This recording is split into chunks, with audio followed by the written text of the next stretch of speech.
আসসালামু আলাইকুম বন্ধুরা, আশা করি সবাই ভালো আছেন।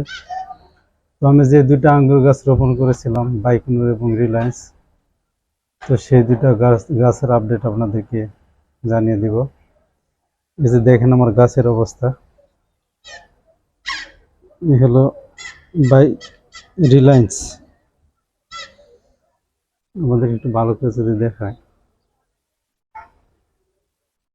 গাছটা বর্তমানে এই অবস্থা। পাতাগুলো নষ্ট হয়ে গেছে, অনেকগুলো পাতা ঝরে গেছে, গাছের অবস্থা খুব খারাপ। আর রিলায়েন্স বাইকনুরটার অবস্থা এই যে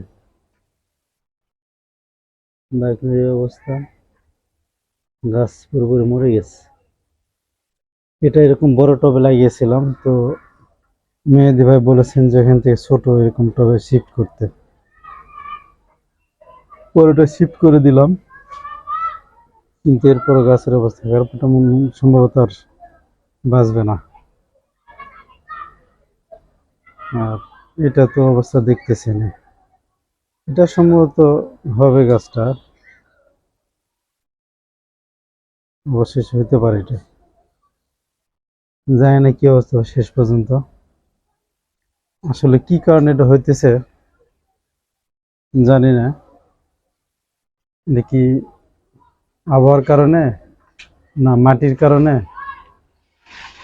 তো যেভাবে মাটি প্রস্তুত করার কথা আমি সেভাবে মাটি প্রস্তুত করেছিলাম, কি কারণে এটা হইতেছে আসলে আমারও অজানা। তো আপনাদের যদি কারো জানা থাকে কি কারণে এই অবস্থা, আপনারা অবশ্যই কমেন্টস করে জানাবেন, তাহলে আমি পরবর্তীতে সে ব্যবস্থা নিব, সেভাবে প্রস্তুতি নিব। তো সবাই ভালো থাকবেন, সুস্থ থাকবেন। আল্লাহ হাফেজ।